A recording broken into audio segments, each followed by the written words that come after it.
Hallelujah. इससे पेशतर के हम खुदा के कलाम की तरफ बढ़े। आइए अपनी आंखों को बंद करेंगे, अपने सर को झुकाएंगे और हाजिर जमात में से जिससे खुदा का रूह आता हो दुआ में रहनुमाई कर सकते हैं। जल्दी से हालेलुया हालेलुया हालेलुया। बरबर के खालिक और मालिक यहोवा पाक खुदा, हम तेरा शुक्र करते हैं मेरे। तो बोलेंगे हालेलुया हालेलुया हालेलुया। मेरे अजीजों, खुदा हमारी जिंदगियों से बोलने को है, खुदा हमारी जिंदगियों से हम कलाम होने को है। और जब खुदा कलाम करता है तो कुछ वकूअ में आता है। यीशु ने जब भी अपने जुबान से, अपने होंठों से किसी बात को कहा है तो वो खुदावन का कलाम ही है। आमीन। और जब उसने कलाम किया तो कलाम करने के वसीला कुछ वकूअ में आया है, कुछ अमल में आया है। उसने अंधे को कहा कि तू बीना हो जा। ये उसने कलाम सादर फरमाया और वो बीना देखना, वो नाबीना बीना हो गया और वो देखना शुरू हो गया। यीशु ने कलाम किया कि वो जो अपाहिज है, वो जो लंगड़े हैं, वो जो मफलूज है, वो चलना फिरना शुरू हो जाए। और वो हिरनियों की माने ने चौकड़ियां भरना शुरू हो गई। हालेलुया। मेरे अजीजों, खुदा जब कलाम करता है तो हमारी जिंदगियों में कुछ वकूअ में आता है। वो कलाम करता है और 4 दिन का लाजर जो मर चुका है वो भी कब्र से हाथ पांव बंधे बाहर निकल आता है। मेरे अजीजों, खुदा के कलाम में तासीर है, खुदा के कलाम में असर है। और जब भी वो कलाम करता है, उसने हवा और पानी को कलाम किया और हवा और पानी थम गए।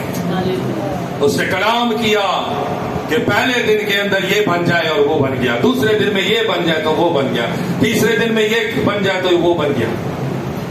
मेरे अजीजों, खुदा जब भी कलाम करता है तो हमारी जिंदगियों के अंदर कुछ रोनुमा होता है, हमारी जिंदगियों के अंदर कुछ अमल में आता है। लेकिन अगर हम खुदा के कलाम को गौर से नहीं सुन पाएंगे, खुदा के कलाम पर ध्यान को नहीं लगा पाएंगे, तो फिर खुदा के कलाम के वसीला से हमारी जिंदगियों में कुछ अमल में नहीं आने वाला। मेरे अजीजों, आज बड़े गौर से हम खुदा के कलाम को सुनेंगे, क्योंकि आज कलाम जो है वो कुछ माजी में जो आप मैसेजेस सुनते रहे उनसे कुछ मुख्तलिफ है। आज बड़े ध्यान से और बड़े गौर से खुदा के कलाम को सुनिएगा, तभी आपको समझ में आएगी बात कि खुदावंद हमारी जिंदगियों से क्या चाहते हैं। सो बगैर देर के आइए खुदावंद के कलाम की तरफ बढ़ते हैं। कज़ात की किताब, उसका नामा बाब, थैंक यू लॉर्ड, तेरा शुक्र, हालेलुया। उसका नामा बाब और उसकी 8वीं आयत से मुतालिया करेंगे। कज़ात की किताब, जी कज़ात की किताब, उसका नामा बाब और उसकी 8वीं आयत से मुतालिया करेंगे। खुदावन के कलाम में यूं लिखा है, जी बड़े गौर से खुदा के कलाम को सुनिएगा। जी भाई, एक जमाना में दरख्त चले, एक जमाना था, एक वक्त था जिसके अंदर दरख्त जो है वो चलने फिरने लग गए और दरख्त जो है वो एक दूसरों से, एक दरख्त दूसरे दरख्त से बातें करने लगा। एक टाइम के अंदर, एक वक्त के अंदर दरख्त जो है वो चल फिर रहे हैं। कौन चल रहे हैं जी? दरख्त क्या हो रहा है? चल फिर रहे हैं। और मेरे अजीजों, दरख्त ना सिर्फ चल फिर रहे हैं बल्कि दरख्त आपस में गुफ्तगू करते हैं, दरख्त आपस में बातें कर रहे हैं। और वो क्या कहते हैं? जी भाई पढ़िएगा। ताकि किसी को मसा करके अपना बादशाह बनाए। जी, सो उन्होंने, एक जमाना में दरख्त चले ताकि किसी को मसा करके अपना क्या बनाए? अपना क्या बनाए? बादशाह बनाए। दरख्त चाहते थे कि कोई हम पर बादशाह हो, जैसे जानवरों के अंदर बादशाह मुकर्रर किए जाते हैं या जानवरों के अंदर बादशाह होते हैं, ऐसे ही मेरे अजीजों दरख्त भी चाहते हैं। दरख्त भी आपस में कहते हैं, मेरी तरफ देखें मेरी बहनों, मेरी तरफ देखें भाइयों। दरख्त भी चाहते हैं कि उनके ऊपर कोई बादशाह। आमीन। दरख्त क्या चाहते हैं? उनके ऊपर कोई बादशाह हो, उनके ऊपर कोई हुकूमत करे। और फिर हुआ ये कि दरख्त इकट्ठे होकर एक दरख्त के पास गए हैं। जी भाई पढ़िएगा। सो उन्होंने जैतून के दरख्त से कहा कि तू, तब वो एक दरख्त के पास गए और जिस दरख्त के पास गए हैं वो दरख्त जो है वो जैतून का दरख्त है। कौन सा दरख्त है जी? जैतून का दरख्त है। और जैतून के दरख्त से वो कुछ कहना शुरू हुए हैं, कुछ बोलना शुरू हुए हैं, कुछ फरमाना शुरू हुए हैं और वो क्या कहते हैं, पढ़िएगा। सो उन्होंने जैतून के दरख्त से कहा कि तू हम पर सल्तनत कर। उन्होंने जैतून के दरख्त से कहा कि तू हमारा बादशाह मुकर्रर हो और हम पर क्या कर, हुकूमत कर। मेरे अजीजों, लेकिन जैतून के दरख्त ने कुछ कहा है और वो कहा ये है, आइए पढ़ते हैं जी भाई। तब जैतून के दरख्त ने उनसे कहा, क्या मैं अपनी चिकनाहट, जैतून का दरख्त उनसे कहने लगा बाकी दरख्तों से, क्या मैं अपनी चिकनाहट जो मेरे अंदर मेरे खुदा ने रखी है, क्या मैं उस चिकनाहट को छोड़कर जिसके वसीला से खुदा और इंसान की ताज़ीम होती है, मैं तुम्हारा बादशाह बन जाऊं? क्या तुम ये चाहते हो कि मैं खुदा की ताज़ीम में इस्तेमाल होना छोड़कर तुम पर हुकूमत करना शुरू कर दूं? जी भाई पढ़िएगा।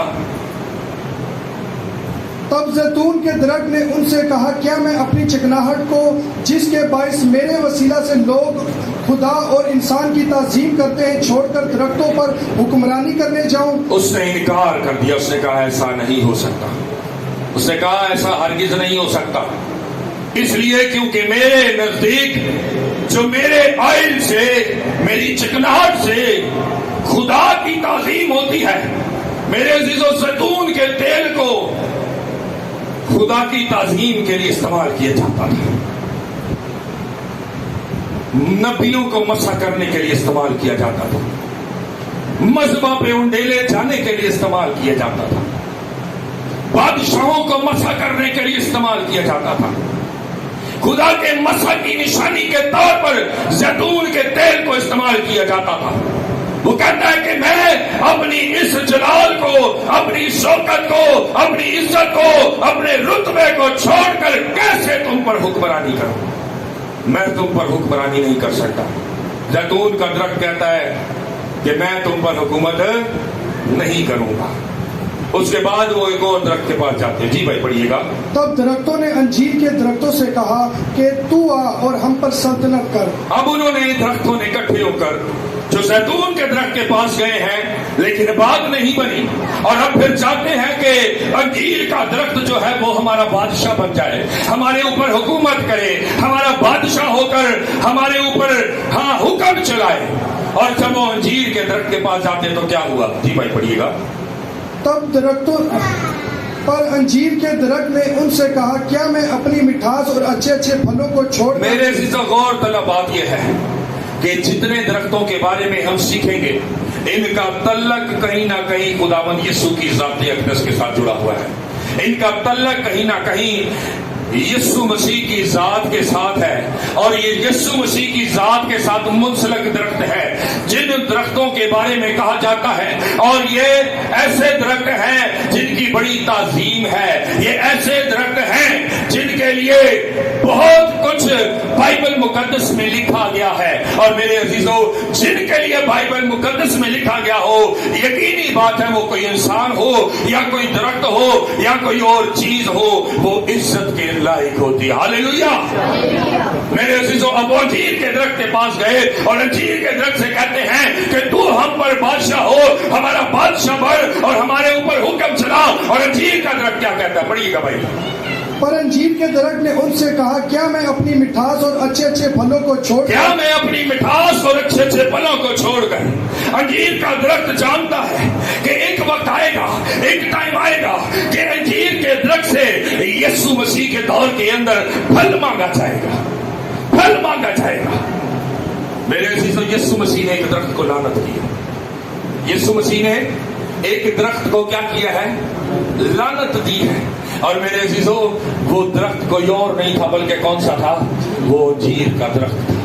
अब वो राह के किनारे चल रहा है और उसे भूख लगी है, और उसने देखा कि अंजीर का दरख्त है और उसमें फल नहीं है। और खुदावंद यीशु ने कहा, आइंदा को तुझमें फल नहीं लगेगा। मेरे अजीजों, जैतून का हमने सीखा और फिर हमने अंजीर का भी सीखा। वो कहता, मैं अपने अच्छे अच्छे फलों को, अपनी अच्छी अच्छी मिठास को कैसे छोड़कर तुम पर हुकूमत करूं। एक वक्त आएगा कि मेरा आका, मेरा मालिक, मेरा यीशु मुझसे फल मांगेगा, और ऐसा ना हो कि मैं तुम पर हुकूमत करना शुरू कर दूं, तुम पर बादशाह बन जाऊं और मेरे अंदर फल ना हो, मेरे अंदर फल ना हो। उसे अपने फल की फिक्र है, उसे अपने फल की फिक्र है। मेरे अजीजों उसने भी इनकार कर दिया। आज मेरे अजीजों अगर कोई शख्स किसी से कहे, जैसे दौरे हाजरा के अंदर पाकिस्तान के हालात, गवर्नमेंट के हालात जो चल रहे हैं, उसके अंदर हर बंदा चाहता है कि मैं वजीर आजम बन जावा, है ना। हर बंदा चाहता है मैं इस मुल्क का वजीर आजम या बादशाह बन जावा। मेरे अजीजों ये ऐसी चीज है जिसके पीछे लोग भागते हैं कि हम बादशाह मुकर्रर हो जाएं। नबियों ने जोर लगाया, बादशाहों ने जोर लगाया ताकि हम बादशाह मुकर्रर हो जाएं, लेकिन मेरे अजीजों कोई अपने जोर से ना हो सका। जो खुदा की मर्जी थी, जिसके लिए खुदा की मर्जी थी, खुदा ने नबियों को भेजकर उनको मसा करवाया ताकि वो इसराइल के बादशाह हो। मेरे अजीजों, इसराइलियों ने कहा कि हमें बादशाह चाहिए जो हम पर हुकूमत करे। मेरे अजीजों, सैमुएल नबी ने कहा कि ये काम मत करो क्योंकि तुम्हारा बादशाह तो जिंदा खुदावंद है। वो बड़ा इसरार करने लगे और उस इसरार करने के बाद खुदा ने उन्हें बादशाह दिया और साथ में कहा कि वो तुम्हारी इज्जतें पमाल करेगा। मेरे अजीजों, जो इख्तियार में आता है, जो पावर में आ जाता है, हर कोई आना चाहता है। आमीन, हर कोई आना चाहता है, लेकिन यहाँ पर दरख्त जो है वो इनकार कर रहे हैं। जैतून के दरख्त को अपने तेल की फिक्र है, जो इसके वसीला से बहुत सारे खुदा के काम किए जाते हैं। अंजीर को भी फिक्र है कि मेरे फल की जरूरत पड़नी है, मेरे मालिक, मेरे मुनज्जी यीशु को, और फिर कहीं ऐसा ना हो कि मुझ में फल ना हो। मैं तुम पर बादशाह नहीं होना चाहता, मैं तुम पर बादशाह नहीं बनना चाहता। जी भाई, आगे पढ़िएगा। तब दरख्तों ने अंगूर की बेल से कहा कि तू आ और हम पर सल्तनत कर। अंगूर की बेल ने फिर दरख्त जो है किसके पास गए हैं? अंगूर की बेल के पास। आमीन, किसके पास गए? अंगूर की बेल के पास गए और उसको कहते हैं कि तू क्या कर? जी पढ़िए। हम पर सल्तनत कर, हम पर सल्तनत कर, तू ही हमारा हाकम हो जा। अंगूर की बेल से कहते हैं। जी भाई, आगे पढ़िएगा। जी भाई। अंगूर की बेल ने उनसे कहा, क्या मैं अपनी मैं को जो खुदा और इंसान दोनों को खुश करती है, हाँ जी, क्या मैं अपनी मैं को जो खुदा और इंसान दोनों को खुश करती है उसे छोड़कर तुम पर बादशाह या तुम पर हुक्मरानी करूं? ऐसा कतई तौर पर नहीं हो सकता। पढ़िएगा भाई। तब उन सब दरख्तों ने ऊन कटारे से कहा, जब तू ही हम पर सल्तनत कर। जी।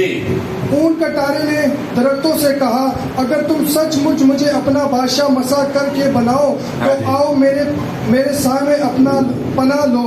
और मेरे अजीजों, बाइबल मुकद्दस में लिखा है, मुबारक है वो शख्स। मैं चाहता हूं ज़बूर पहला पढ़ ही ले, ज़बूर पहला उसकी पहली आयत, वहां पर भी कुछ दरख्तों के बारे में लिखा है। जी भाई, पढ़िएगा। जी, पहला ज़बूर उसकी पहली आयत।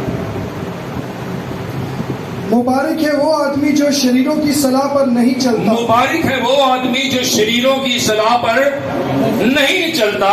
जी। और खताकारों की राह में खड़ा नहीं होता। और खताकारों की राह में खड़ा नहीं होता। जी। और ठट्ठाबाजों की मजलिस में नहीं बैठता। मेरे अजीजों, इसका मतलब कि उसके अंदर रूह के फल मौजूद हैं। हालेलुया।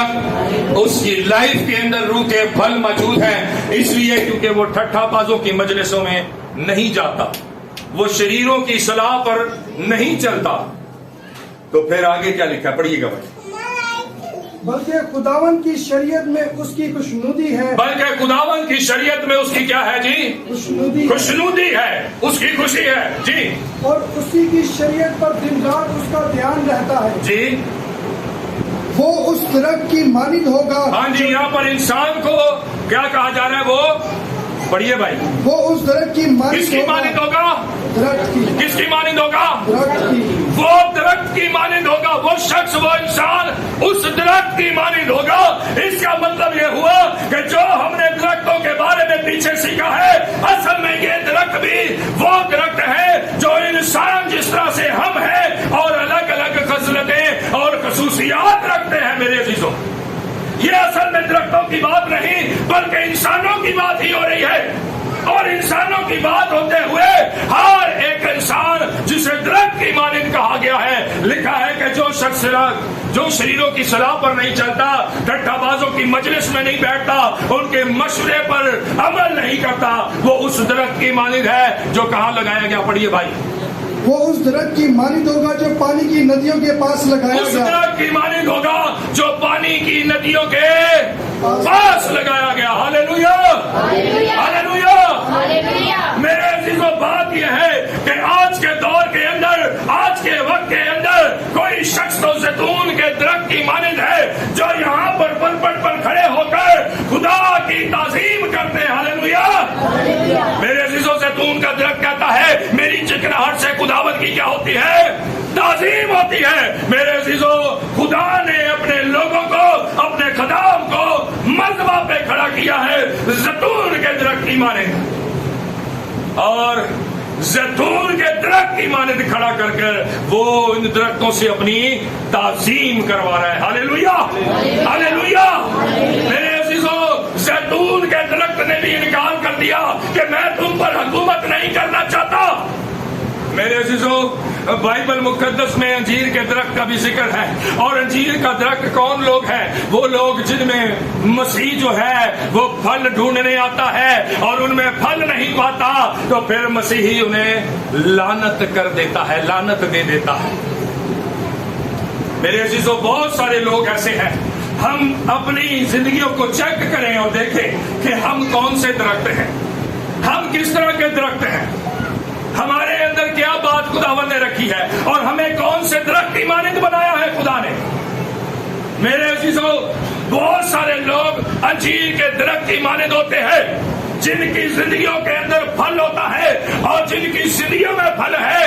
اگر یسوع کو انجیر کے درخت میں پھل مل جاتا تو کبھی اس کو لعنت ملتی؟ کبھی اس کو لعنت نہیں مل سکتی تھی میرے عزیزو. لیکن اس میں پھل نہیں تھا, وہ پھل ڈھونڈنے آیا, اسے بھوک لگی, وہ پھل دیکھنے آیا, اور انجیر کے درخت میں پھل موجود نہیں تھا. اور جب اس میں پھل موجود نہیں تھا تو پھر اس نے اپنے آقا سے, اپنے خالق سے اس لعنت کو لے لیا اور کہا آئندہ کو پھر کبھی تجھ میں پھل نہ لگے. میرے عزیزو, بہت سارے لوگ انجیر کے درخت کی مانند ہیں. اسی طرح میرے عزیزو, بہت سارے لوگ انگور کی بیل کی مانند ہے, انگور کی بیل کی مانند ہے. وہ لوگ جو خدا کی خدمت کا کام تو سر انجام دیتے ہیں لیکن چھوٹے نچلے طبقے پر رہ کے, یعنی کہ چرچ کی صفائی کرنا, چرچ کا انتظام کرنا. کیونکہ میرے عزیزو, انگوروں سے کیا بنائی جاتی ہے, انگوروں سے کیا بنائی جاتی ہے.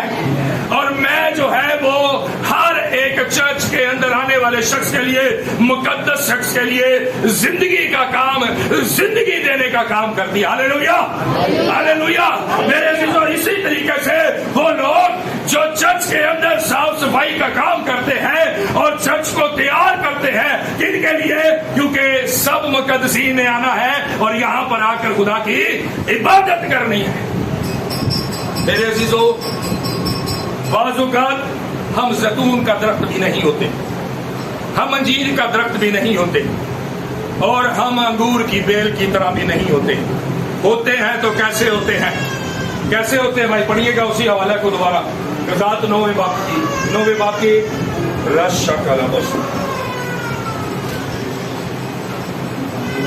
9ویں باب کی 14ویں آیت سے. ہم انگور کی بیل کی مانند میں نہیں ہوتے, انجیر کے درخت کی مانند میں نہیں ہوتے, اور پھر ہم زیتون کے درخت کی مانند نہیں ہوتے, لیکن پھر بھی ہم کسی طرح کے تو ہوتے ہیں. اور کس طرح کے ہوتے ہیں؟ پڑھیے. تب ان سب درختوں نے اون کٹارے سے کہا چل تو ہی ہم پر سلطنت کر. میرے عزیزو, یاد رکھیے کہ جب آدم اور حوا کو بنایا تو زمین پر اون کٹارے نہیں اگتے تھے. جب زمین کو لعنت ملی ہے تو زمین اون کٹارے اگانا شروع ہوئی ہے. میرے عزیزوں, اون کٹاروں میں پھل ہوتا ہے جی, پھل ہوتا ہے جی. کیا وہ کسی کو فائدہ دیتے ہیں جی؟ لوگ کی چاول اپنے گھر رہتے ہیں, لگاتے ہیں؟ نہیں لگاتے میرے عزیزوں. اور وہ اون کٹارے کے پاس گئے اور اس کو کیا کہتے ہیں کہ تو کیا کر, ہم پر کیا کر تو سلطنت کر. میرے عزیزوں بعض اوقات ہماری زندگی جو ہے اونٹ کٹاروں کی مانند ہوتی ہے اور ہماری زندگی پھل سے خالی ہوتی ہے, اور پھر جو ہے ہم یہ کہتے ہیں اگر کسی جگہ پر کسی موقع پر اگر ہمیں ترقی مل جاتی ہے تو ہم کیا کہتے ہیں کہ ہم پھلدار درخت ہیں, تبھی تو ہمیں برکت ملی ہے. لیکن میرے عزیزوں یہاں پر اونٹ کٹارے کو بادشاہ بنایا گیا, اونٹ کٹارے کو بادشاہ بنا لیا گیا اپنا. میرے عزیزوں اگر آج آپ چاہتے ہیں کہ آپ کی لائف کے اندر پھل لگا ہوا ہو, آپ زیتون کے درخت کی مانند ہو جس کی خداوند قدر کرتے ہیں, آپ انجیر کے درخت کی مانند ہو جس کی خداوند قدر کرتے ہیں, آپ انگور کی بیل کی مانند ہو جس کی خداوند کے گھر میں قدر کی جاتی ہے, اور جس کے وسیلہ سے کہتا ہے خداوند یسوع کہ جو کوئی اس میں شامل ہوگا اس میں کیا ہوگی, ہمیشہ کی زندگی ہوگی. میرے عزیزوں ہمیں یہ دیکھنا ہے, اپنے آپ کو چیک کرنا ہے, کیا ہم وہ درخت ہیں, کیا ہم وہ لوگ ہیں جو خداوند کے لیے استعمال ہوتے ہیں, کیا ہم خداوند کے کسی کام آ رہے ہیں, کیا ہم خداوند کے گھر میں کسی کام کو کر رہے ہیں, کیا ہم خداوند کے لیے کوئی کام کر رہے ہیں. تو میرے عزیزوں یاد رکھیں کہ اگر آپ خداوند کے لیے کوئی کام کر رہے ہیں, خداوند کے گھر میں کوئی کام کر رہے ہیں, تو پھر یقینی بات ہے کہ آپ خداوند کے گھر کے لیے کارآمد درخت کی مانند ہیں, کارآمد درخت کی مانند ہیں. اور جو درخت کارآمد نہیں ہوتا, جس درخت میں پھل نہیں لگتا, جس درخت میں پھل نہیں لگتا, اس کو کیا ہوتا ہے, اس کو کاٹ ڈالا جاتا ہے. اس کو کاٹ ڈالنے کے بعد اس درخت کی لکڑی کو آگ کے اندر کیا کیا جاتا ہے, جھونکا جاتا ہے, آگ کے اندر ایندھن کے طور پر جلایا جاتا ہے. اور میرے عزیزوں ہمیں اس دنیا کے اندر پھلدار درختوں کی مانند بننا ہے, ہمیں اس درخت کی مانند بننا ہے جو ندیوں کے کناروں پر لگایا جاتا ہے اور جس کا پتا بھی کبھی مرجھاتا نہیں ہے, کیونکہ اسے ہر وقت تر و تازہ ندی کے ذریعے سے خوراک ملتی رہتی ہے. میرے عزیزوں جو درخت یسوع کے اندر قائم ہے, جو درخت یسوع کے ساتھ پیوست ہے, جو درخت یسوع کے ساتھ منسلک ہے, میرے عزیزوں اس کے اندر پھل آئے گا, اور جو اس کے اندر پھل آئے گا وہ یسوع کے لیے کارآمد ہوگا. ہاللیلویا, ہاللیلویا. میرے عزیزوں اگر ہم ایسا درخت ہیں جس کے اندر کوئی پھل نہیں ہے تو یاد رکھیے کہ یہ جہان, اس دنیا میں آپ وقت ضائع کر رہے ہیں, اور اگلے جہان میں کبھی بھی کسی بھی وقت آپ کو جانا پڑ سکتا ہے. ایسا نہ ہو کہ دوزخ کی آگ کا ہم ہی ایندھن بن جائے, کیونکہ آگ میں اس درخت کو جلایا جاتا ہے جس میں کوئی پھل نہیں لگا ہوتا. میرے عزیزوں آج ہمیں سوچنے کی اور خیال کرنے کی ضرورت ہے کہ آج ہم کون سے درخت کی مانند ہیں. کیا ہم یسوع کے گھر کارآمد ثابت ہوتے ہیں, کیا ہم یسوع کے کسی کام کارے ہیں, کیا ہماری زندگی میں کوئی پھل لگا ہوا ہے. اگر میرے عزیزوں ایسا ہے تو پھر آپ مبارک لوگ ہیں, پھر آپ خداوند کے چنے ہوئے لوگ ہیں, خدا کے مقدس لوگ ہیں. اور اگر ایسا نہیں ہے تو آج ضرورت ہے کہ اپنی زندگیوں کو بدلیں. کہیں ہم لعنت نہ لے لیں, نہیں ہم لعنت کے نیچے نہ آ جائیں, اور اگر لعنت کے نیچے آ گئے تو ابلیس نے پڑیا ہوئے تو یسوع چھڑا لینا ہے, تو یسوع نے پڑیا ہوئے تو کوئی دوسرا یسوع نہیں چھڑا لے. سو میرے عزیزوں پھر جتنی دعائیں مرضی کریں, کچھ بھی کریں, پھر آپ چھوٹ نہیں سکتے, کیونکہ لعنت کر دیا گیا ہے آپ کو آپ کے اوپر لعنت کر دی گئی ہے. اور یہ لعنت کسی اس شخص نے یا کسی نبی نے یا کسی بدروح کی طرف سے نہیں ہے, بلکہ خدا کی طرف سے ہو جاتی ہے. میرے عزیزوں آج ہمیں پھلدار درختوں کی مانند بننا ہے, ہمیں ان درختوں کی مانند بننا ہے جن کے پتے بھی مرجھاتے نہیں ہیں اور اپنے وقت مقررہ پہ اپنے پھل لاتے ہیں, اور اس کے پھل سے جو ہے وہ ترقی, سرفرازی اور کامیابی حاصل ہوتی ہے. آئیے ہم اپنے سروں کو جھکاتے اور اپنی آنکھوں کو بند کرتے ہیں اور چند لمحات کے لیے آج سوچیں اس بات کو کہ خداوند کا کلام ہمیں درختوں کی مانند بتاتا اور بیان کرتا ہے. آج ہمیں ضرورت ہے سوچنے کی اس بات پر کہ ہم کون سا درخت ہیں, اور اگر درخت ہیں تو ہمیں پھل لگا ہوا ہے یا نہیں ہے. ایسا تو نہیں کہیں کہ ہم زیتون کے درخت تو بنے ہوئے ہیں لیکن ہمیں پھل نہیں ہے. کہیں ایسا تو نہیں ہم انجیر کے درخت تو ہیں لیکن ہمیں پھل نہیں ہے. کہیں ایسا تو نہیں کہ ہم انگور کی بیل کی مانند تو ہو رہے ہیں لیکن انگور ہی نہیں ہے. میرے عزیزوں اگر ایسی بات بھی ہے, ظاہری صورت پہ نظر آتا ہے، ہالےلویا ہالےلویا پریز گاڈ، سب کچھ نظر آتا ہے، بولتے ہیں، اور اندر آپ کا خالی اور آپ کے اندر پھل نہیں ہے، تب بھی آپ کو کاٹا اور آگ پہ ڈالا جائے گا۔ آج اپنی زندگیوں کو چیک کریں اور اپنی زندگیوں کو یسوع کے ساتھ منسلک کریں تاکہ آپ پھلدار درختوں کی مانند ہو جائے۔ خداوند یسوع آپ کو برکت دے۔